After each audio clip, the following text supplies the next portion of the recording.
بسم اللہ والصلاۃ والسلام علی رسول اللہ۔ نظر بد کا لگ جانا یہ حق ہے۔ اس سلسلے میں قرآن میں اللہ رب العالمین نے یہ ذکر کیا ہے کہ یعقوب علیہ السلام جب اپنے بیٹوں کو مصر بھیج رہے تھے تو انہوں نے یہ کہہ کر کے بھیجا کہ اے میرے بیٹو، ایک ہی دروازے سے داخل مت ہونا، مختلف دروازے سے جانا ہوگا تو وہی جو اللہ کا حکم ہوگا، لیکن تدبیر اختیار کرنا، کیونکہ یہ سب خوبصورت تھے، 11 تھے، مصر جا رہے تھے، اور ایک ہی دروازے سے اگر تم داخل ہوگے تو نظر کا معاملہ ہو سکتا ہے، اس لیے مختلف دروازے سے داخل ہونا۔ نبی صلی اللہ علیہ وسلم سے بہت ساری حدیثوں میں نظر کے لگ جانے کے سلسلے میں آیا ہے،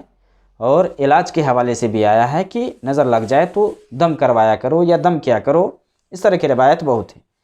ایک حدیث کے اندر ہے، صحیح مسلم میں اللہ کے نبی صلی اللہ علیہ وسلم نے فرمایا العین حق، نظر کا لگ جانا یہ حق ہے۔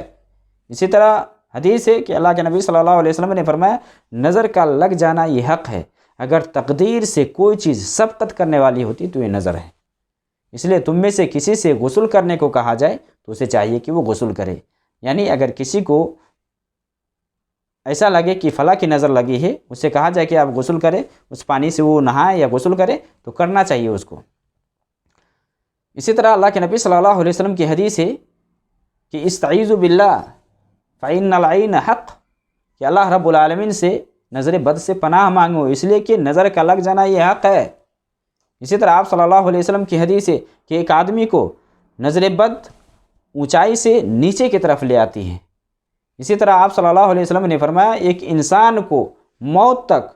اور اونٹ کو ہانڈی تک پہنچا دیتی ہے یہ،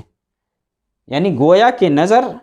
یہ صرف انسان ہی کو نہیں بلکہ جانور وغیرہ حیوانات کو بھی نظر لگ سکتی ہے۔ تو نظر کا لگ جانا یہ حق ہے۔ ایک روایت کے اندر ہے کہ اللہ کے نبی صلی اللہ علیہ وسلم نے فرمایا کہ تقدیر کے بعد میری امت میں جو اکثر لوگ مریں گے وہ نظر بد سے مریں گے۔ بہت سارے لوگوں کو احساس نہیں ہوتا، شعور نہیں ہوتا کہ اس کو نظر لگی ہے، حالانکہ اسے نظر لگی ہوتی ہے، اسے نظر لگی ہوتی ہے، یعنی دوسرے کی آنکھ لگی ہوتی ہے، جسے انسان کو شعور بھی نہیں ہوتا، پتہ بھی نہیں ہوتا۔ اس کی مختلف شکلیں ہیں۔ اللہ کے نبی صلی اللہ علیہ وسلم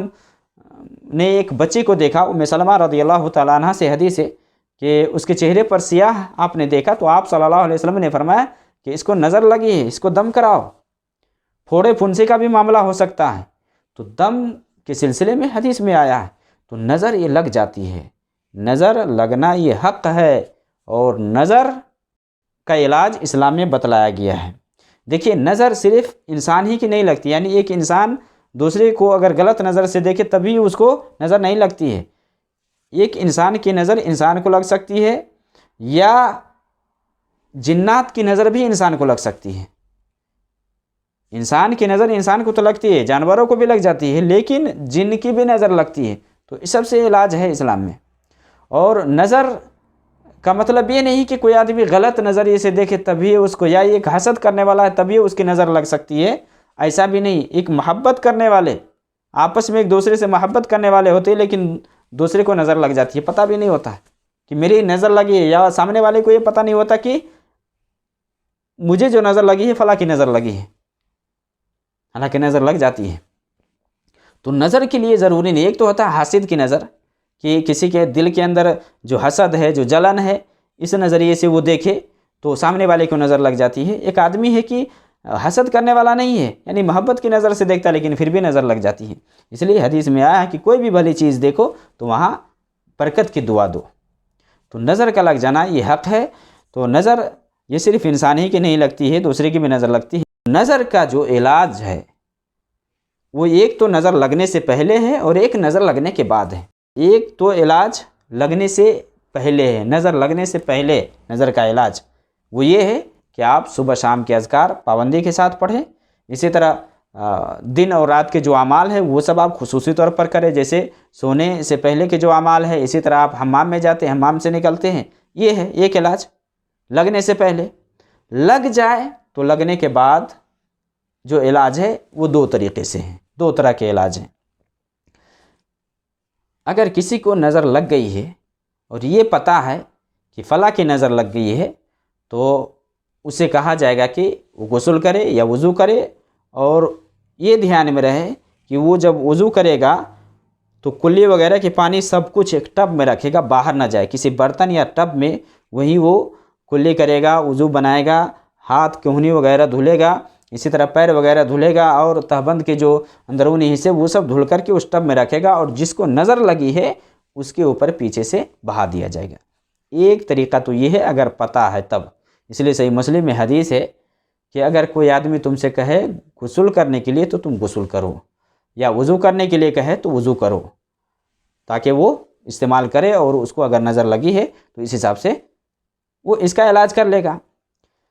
حدیث کے اندر آتا ہے، ابو امامہ وہ بیان کرتے اپنے باپ کے بارے میں، سہل بن حنیف وہ غسل کر رہے تھے، تو عامر بن ربیعہ وہاں آئے، تو اس نے دیکھا اسے غسل کرتے ہوئے، تو اس کو بہت تعجب ہوا کہ آپ کی جو جلد ہے وہ کنواری لڑکی سے بھی خوبصورت ہے۔ اتنا کہنا تھا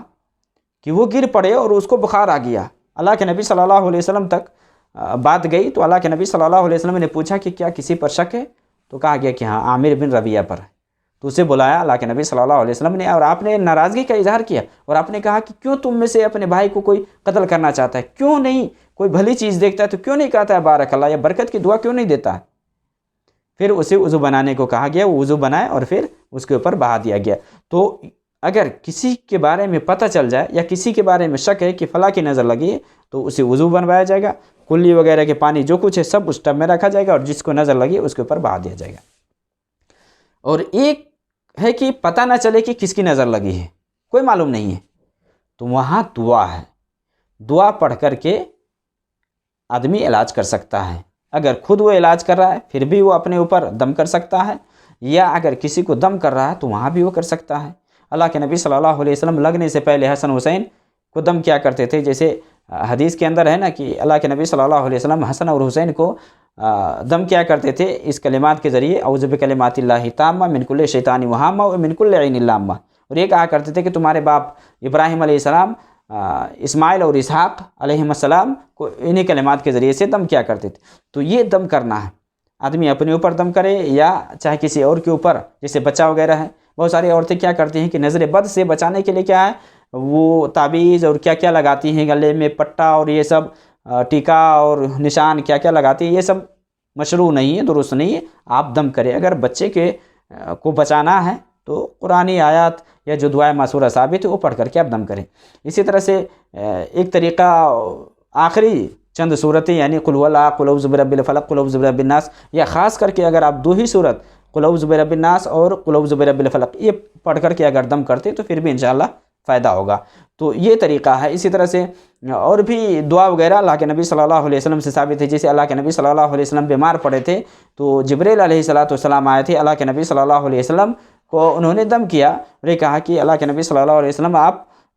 پریشانی میں مبتلا ہے، تو آپ نے فرمایا کہ ہاں، تو جبریل علیہ السلام نے آپ کو دم کیا، اور یہ ہے بسم اللہ ارقیک واللہ یشفیک من کل داء یؤذیک ومن کل نفس او عین حاسد اللہ یشفیک بسم اللہ ارقیک، یہ بھی دعا ہے، اس کے ذریعے سے بیمار پر دم کیا جا سکتا ہے۔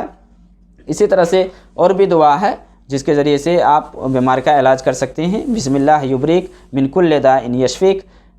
ومن شر حاسد اذا حسد ومن شر کل ذی عین، یہ ہے۔ یہ کلمات پڑھ کر اللہم رب الناس اذھب الباس واشف انت شافی لا شفاء الا شفاک وغیرہ وغیرہ بہت ساری دعائیں ہیں، اعوذ بکلمات اللہ تامہ من کل شیطان ہامہ، یہ سب جو دعا وغیرہ ہے یہ سب پڑھ کر کے آپ دم کریں، انشاءاللہ شفا مل جائے گی۔ تو ایک تو ہے کہ نظر بد لگنے سے پہلے یا نظر لگنے سے پہلے آپ علاج کریں، چاہے بچہ ہو بچے کے اوپر آپ دم کریں، یا خود ہیں تو آپ صبح شام کے اذکار کریں، اور اگر نظر لگ جائے کسی کے اوپر تو آپ کو پتہ ہے کہ فلاں کی نظر لگی ہے تو اسے غسل یا وضو کروا کر کے اس کا جو پانی ہے جس کو نظر لگی ہے اس کے اوپر بہا دیں پیچھے سے، اور اگر یہ معلوم نہیں ہے کہ کس کی نظر لگی ہے تو دعا پڑھ کر کے دم کریں، انشاءاللہ اللہ رب العالمین شفا دے گا۔